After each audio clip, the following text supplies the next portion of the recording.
the fact is, I think, that one shouldn't under-worry about the prospect of a kind of Liz Truss moment in the United States. In other words, it's perfectly conceivable that a sort of international creditor rebellion with respect to the United States might take place.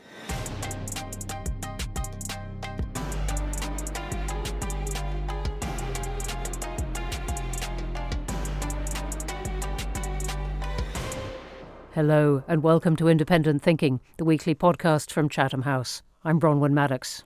Today we're talking about a world of debt. That's partly because the UK budget is fast approaching. Rachel Reeves, Chancellor of the Exchequer, faces difficult decisions. We know that because she's told us so many times. Her cabinet colleagues are writing to the Prime Minister to protest about the cuts their departments may face. But she really is in a tough spot, so is the country. This week, the OBR, the Office of Budget Responsibility, put UK borrowing at £79.6 billion, with the UK's national debt having risen to £2.8 trillion. That's almost 100% of the UK's gross domestic product. And we're not alone. Italy, France, the US, they're all projected to see their national debts go over 100% of GDP going into 2029. Japan's debt, famously, already at more than 200% of its GDP. Even China, one of the twin engines of the world's economy, is struggling with higher debt and lower growth. This week, heads of the IMF and World Bank, meeting in Washington, warn of low growth, less trade, and an increase in global debt that imperils the future. At a time of international turmoil, we're going to look today at what these high debt levels might mean, particularly for UK and Western policy, for foreign policy that is. The UK or France or the US might have a grand vision of their role in the world, but can they really afford it? And how do they respond to the calls from poorer countries to show us the money, whether it's on climate finance, vaccines, development aid, or debt relief? I have a terrific set of guests to discuss all these questions. Returning to the podcast and joining us from Washington is Olivia O'Sullivan, the director of our UK in the World programme here at Chatham House. Welcome. Thank you for having me. Welcome to a second colleague, David Lubin, also in Washington. He's the Michael Klein Senior Research Fellow in our Global Economy and Finance programme. Glad to be here. Very good to have you. And in the studio, warm welcome to Patrick Wintour, the Guardian's diplomatic editor. Thank you for inviting me.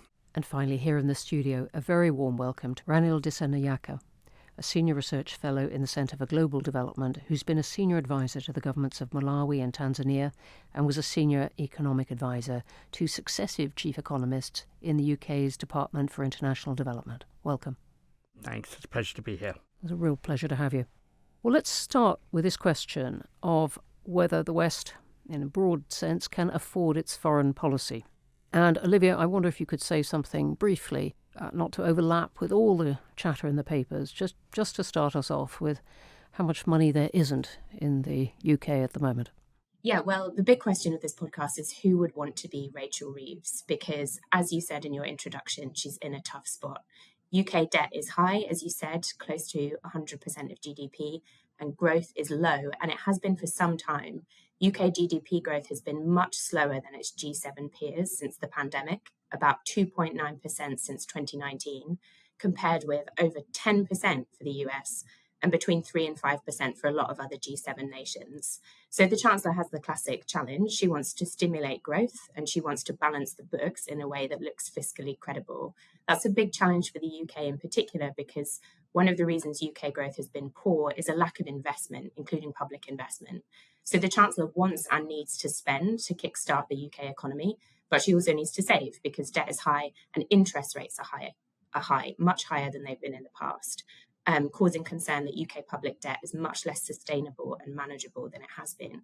So it's just difficult to square those two things. There are pressures to spend and pressures to save. She's also put a number of constraints on herself, and she faces a number of external constraints. So she's ruled out increases in any of the three main UK taxes, income tax, national insurance and VAT, because she and Labour have repeatedly said they don't want to raise taxes on working people, an extremely broad promise that it might be quite difficult to deliver on. She might find a way around that by seeking to increase some aspects of national insurance, mainly the contributions that employers make. There's also the fact that the UK has fiscal rules about getting its debt to GDP ratio falling within 5 years of a given budget. And in general, the UK economy is in a tough place. These are the bigger structural constraints that she faces. That low GDP growth and high public debt is combined with relatively high taxes and weakened public services. Brexit certainly hasn't helped, but at the heart of the current problems is this kind of long-term decline in productivity growth that the UK is facing. There's a big gap in productivity growth between the UK and a lot of its peers. So a lot of analysts say the UK is stuck in what we might call a bit of a doom loop. Low investment, low productivity, low growth, low tax revenue makes it very difficult to fund public services adequately, which means governments are spending a lot on the day-to-day delivery of public services. They can't find the space to invest for the long term. And that contributes to that weak productivity and that weak growth, which contributes to that low revenue. Patrick, some of this, though, is an old problem, isn't it? And it's a growing one of an ageing population. And many countries have this ageing population, not working as much, not paying as much tax, needing much more healthcare. Sure. I mean, the ageing population issue is actually really striking. When you anywhere around the globe, you from Japan, Hungary, anywhere in Eastern Europe, even starting to be the case in high immigration countries such as America, the discussion about demography is becoming more and more upfront. I mean, I was in Italy recently, and the discussion there is almost, although it's not an inter-party issue, it is one that the sort of higher level elite policymakers are thinking about probably more than anything else. And it's obviously going to have consequences for migration and the kind of contrast between the very young population we are seeing developing in Africa and the ageing population in Europe, and at the same time political reasons sort of putting up the barriers to migration when in fact they do need a lot of this labour force. They need younger workers in many ways, but then you have all the questions of social integration that come with those.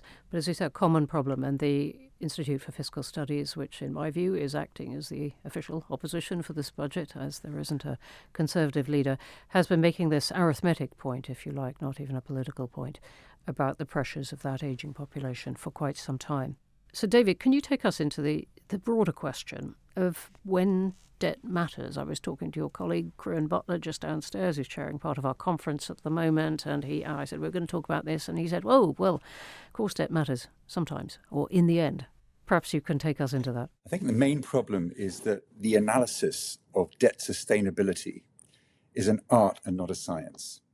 And the kind of instruments that you need to analyze debt sustainability are different for different kinds of country, because there's a kind of hierarchy of vulnerability with regard to how big a debt can grow. Right, and just for a second, just to take that word sustainability down to basics for a moment, it's whether a country can pay back its debt, whether it can convince other countries, people who are going to lend it money, that it can pay them back. Yes, and or whether a debt grows to a level that becomes a serious hindrance on growth. I mean, in a way, these two things become the same thing, because if there is a debt overhang, in other words, if debt is such a large level that growth, investors just believe that any profits that they generate from their project will be taxed so that the government can repay its debt, then a debt overhang induces a collapse in investment, and then by definition, the debt becomes unpayable. But at the top of the tree is the United States. And, the US has the exorbitant privilege of printing the global reserve currency. And that means that the demand for US assets remains robust. And so a kind of measure of that is that we're in the late stages of a US election campaign where neither major party candidate is talking at all about fiscal sustainability, talking at all about the need to achieve any kind of fiscal consolidation. The Committee for a Responsible Federal Budget, a nonpartisan think tank in Washington, estimates that under Trump's plans, the debt GDP ratio will rise from 100% currently to like 145% in 10 years. And under Harris, the debt GDP ratio would rise from 100% currently to 133% in the next 10 years. So under either presidency, we've got the prospect of a very substantial increase in debt. And yet financial markets don't seem to be freaking out at all. And they're not freaking out either by that picture, well, those numbers you've quoted in those projections, nor by the picture of a political system that, as you just described, doesn't seem to be generating candidates that really care about this or say they care about this at all. Yes, that's right. I mean, there's a slight sort of cognitive dissonance here in Washington. On the one hand, everyone's terribly anxious or many people are terribly anxious about the economic prospects, the economic consequences, the fiscal consequences of a Trump presidency. And yet, within financial markets, risk premia are very low, credit spreads are extremely low, measures of volatility are extremely low. The dissonance is, on the one hand, there seems to be plenty to worry about, and yet on the other hand, there's very little evidence that markets are expressing that concern. And why were they different, for example, over Liz Truss, who famously launched a series of pledges for spending that and didn't explain where the money was going to come from, and markets reacted very, very strongly? Yeah, I think there are two answers to that. One is that sterling is not the dollar, and so that there is a kind of advantage that the United States has to make mistakes that the United Kingdom doesn't have. But the fact is, I think, that one shouldn't under-worry about the prospect of a kind of Liz Truss moment in the United States. In other words, it's perfectly conceivable that a sort of international creditor rebellion with respect to the United States might take place. I think it's probably less likely to take place in the near term, simply because interest rates are coming down. You should worry most about a country's debt sustainability or about the risk of a sort of creditor's strike for a country issuing public debt when you combine high stocks of debt, very low growth rates, and high interest rates. Now, the US has one of those three problems, or ticks one of those three boxes in the sense that the debt is very high, but growth is astonishingly high in the United States, and real interest rates are coming down. And so arguably, you've got a case for optimism to make that the markets are behaving rationally in not worrying too much about being confronted by two presidential candidates that are not bothered by the size of the budget deficit. Well, I'm pondering your point about possibly under-worrying at the same time. A lovely idea. What you're saying is it gets real probably at some point, but not yet for the US. It could get real at some point, but not yet. The one thing that's worth bearing in mind is that we've gone through the last, few decades in which the commonly understood definition of a sensible debt limit has ratcheted up constantly. In the 90s, we used to talk about the Maastricht criteria with respect to the European Union, where the sensible debt GDP ratio was 60%. 15 years or so ago, Carmen Reinhardt and Kenneth Rogoff published a book, This Time is Different, which delivered a sort of soft indication that 90% of GDP might be a sort of threshold level for public debt. So we've kind of gone through both of those thresholds without any obviously bad consequences, or not obviously bad consequences. And so at each stage, it's difficult to make the case that now we really have reached the point where debt can go no higher. And I would say that that's particularly an interesting point, or an important point, in the context of another debate that's emerging with respect to how to measure the debt. In other words, whether you should look at a country's gross liabilities, just the liability side of the balance sheet, or whether you should take more into account the asset side of the public sector balance sheet. And this is exactly the debate that we may have, that the Chancellor may be having indeed, with her own officials. Ranil, I'd like to bring you in. How do you think the world should look at this picture of countries with high income but a lot of debt? Is it beginning to change their policy in the world, their foreign policy and their approach to development aid?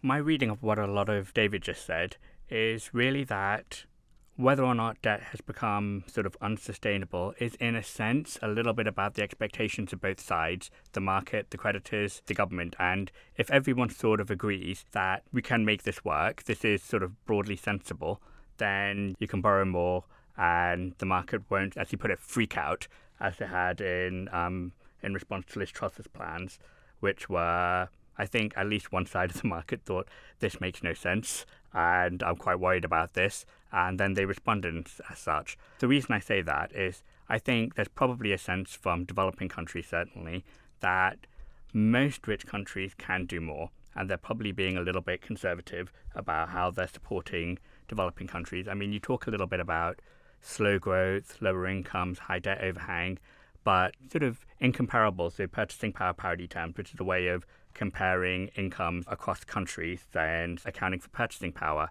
The UK's GDP per capita is more than double China's. It's still substantially more than double Brazil's. It's about 6 times Nigeria's. you'll forgive officials, finance ministers in those countries for not shedding tears over our fiscal situation, our growth woes. They feel that there is not only space to do more, there is a moral responsibility to do more. I mean, we got rich by pumping coal into the atmosphere. We're rightly celebrating that carbon into the atmosphere from burning coal.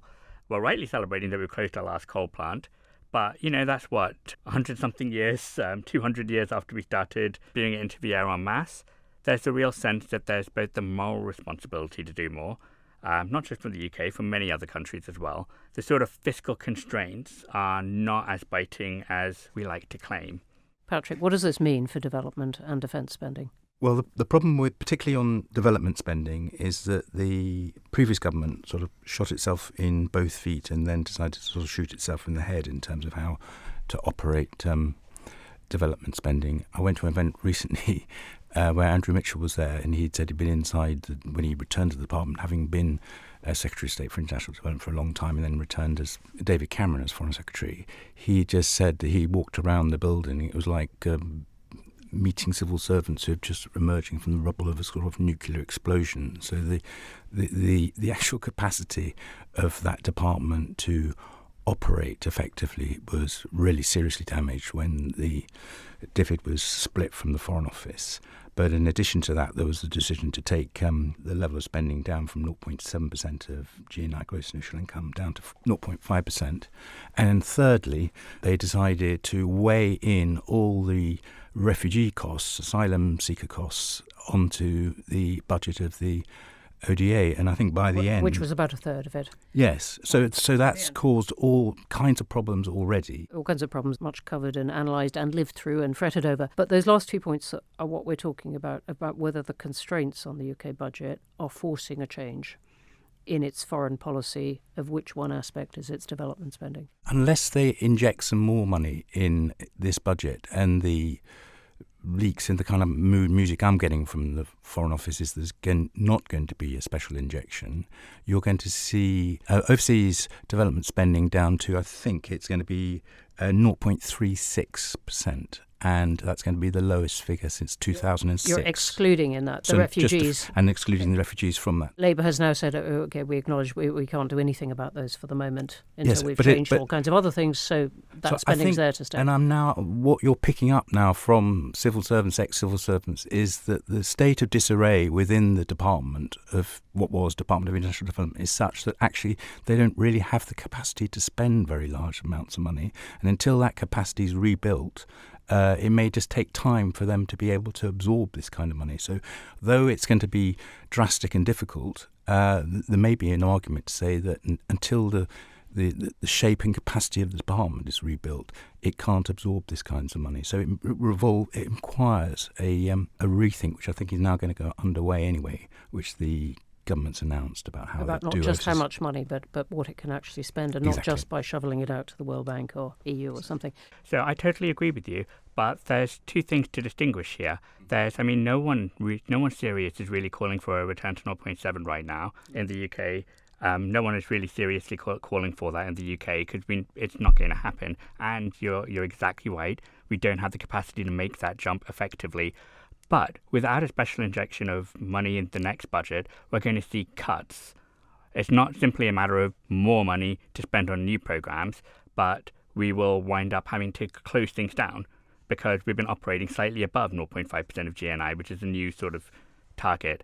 And I think that's the key point here, is the sort of really meagre savings to our national debt worth the real human welfare loss that's going to come from doing that? And I think it's a very hard argument to make that it is.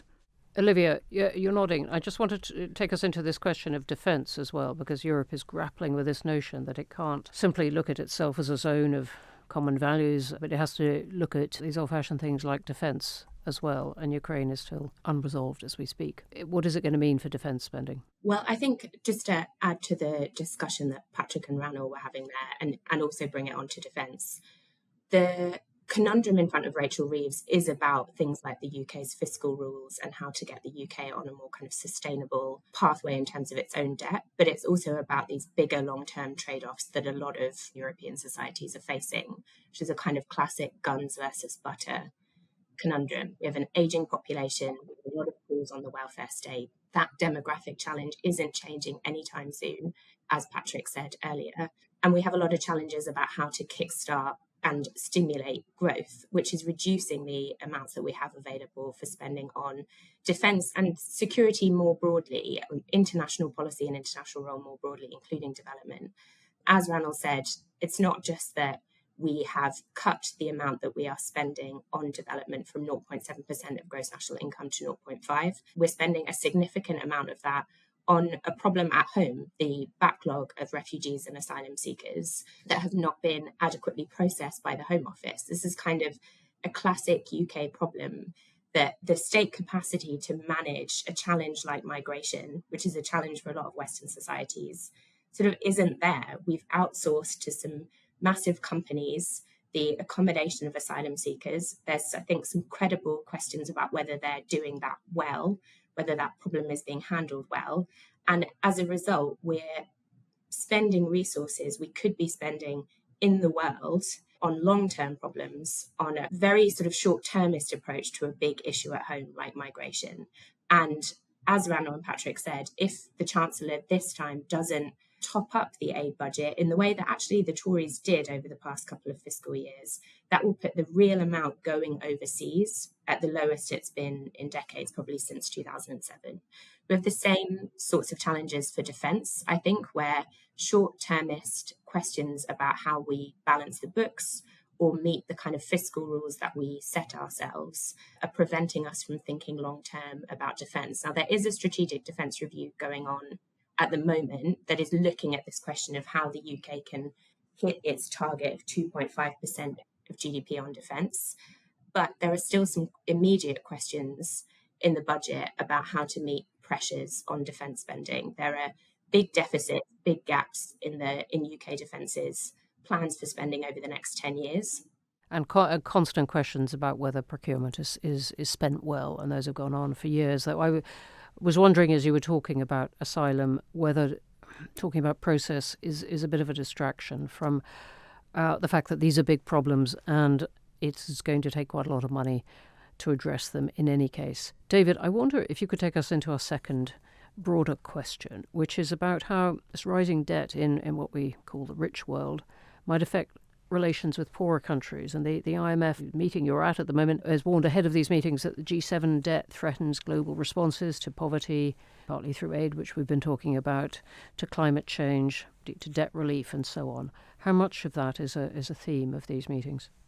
Very little. In fact, I think insufficient attention is being paid to the debt problems of the very poor countries, although the World Bank has recently published a very good report on debt issues facing the most poor countries around the world. When I was talking earlier about the sort of hierarchy in the analysis of debt sustainability, at the bottom of the tree is developing countries that find it difficult to borrow in their own currency. And for countries like that have to borrow in foreign exchange, you can't just print currency in order to repay debt as the United States can. You have to earn the foreign currency or borrow the foreign currency in order to refinance or repay your external debt. And the problem for the world's least developed countries is that the amount of dollars or foreign exchange that they have on the asset side of their balance sheets has fallen so low that their ability to kind of cover their external liabilities that are denominated in foreign exchange has fallen to really critical levels. I mean, it's kind of tragedy, actually, that we're only sort of 20 years beyond a global initiative called the Heavily Indebted Poor Country Initiative that aimed to write off the debt of the world's least developed countries to the IMF, to the World Bank and bilateral creditors. And yet it's these very same countries that are now once again facing really unpleasant debt problems. To answer your question, Bronwen, I think that the link between debt problems in the advanced world and debt problems in the developing world is that, in principle, the higher the US debt burden gets, the higher the US interest rate will get. In other words, as the debt burden accumulates in the United States, the equilibrium interest rate, the real interest rate that creditors charge to lend to the United States will go up. And as US interest rates go up, then that might constrain the ability of developing countries to borrow in international capital markets or to access international aid. That's a kind of more of a theoretical than a practical point, because in practice, there's really no correlation or no stable relationship between the size of a country's debt and the interest rate that they pay to borrow money. And that means that we're left in this kind of world of uncertainty. We have this vague sense that if the US debt stock reaches some tipping point, then there could be a creditor rebellion that would give in the United States something similar to what we had in the UK in the autumn of 2022. But we just don't know in advance what that tipping point looks like. We only know it when we confront it. And that's a very unpleasant situation to be in. Ranil, I wanted to bring you in here, and from the perspective of some of those poorer countries which now have a lot of debt, something of a tragedy, as David has described it over the past 20 years, that they have reacquired that debt, whether you say it's a tragedy of their own making or of China's indeed. Where are they looking for a resolution of that problem? David mentioned the Heavily Indebted Poor Countries initiative, HIPC, and MDRI as well, which sort of dealt with their multilateral debt. At that time, the UK was one of the real leaders in this. I mean, Gordon Brown basically made it one of his key missions. He really pushed for debt relief. Claire Short, at the same time, is thinking about it from the developing country perspective. If you get this debt relief, what will you do with the money? And Tony Blair, they made it one of the sort of the key themes of the G8 in Gleneagles. There's no one taking that role now. They may be looking around, poor countries may be looking around, but there is no one that's really sort of stepping up. Part of the problem is that the debt landscape is a lot more complicated. They have a wider range of creditors. Including China. Including China. The easy thing to do is to blame China. There is a lack of transparency around Chinese debt. That's a real problem. But for a lot of these countries, the bulk of the debt is still in private creditors. It's not necessarily sovereign. That makes it very difficult to come up with an equivalent to HIPC, the Heavily Indebted Poor Countries Initiative. The common framework. Much harder for a single Gordon Brown figure to come along and say, look, let's solve it this way. Yeah, I mean, really, debt relief is a coordination problem. Enough of the players need to basically say, yes, it's okay, we'll all take this much of a haircut, we'll all sort of allow this sort of restructuring. If you have holdouts, you cannot settle on that equilibrium. So you need strong leadership. You need a strong argument of why it's the right thing to do and why it will get us all better off in the long run. And I think at the moment, there's just this great vacuum of global leadership on this issue. And exactly as David said, there's insufficient attention being paid to it. Patrick, let me just bring the question back to the position of Western societies and some of the responses we've been discussing of, well, look, there surely is some more money there in some form. And yet one of their retorts is, look, we tax our people very highly and we can't put up tax rates very much further. How do you think that is going to play out in Britain over the next few years? Britain's a sort of strange country because it's so immunised from the political will by the voting system we have, first past the post.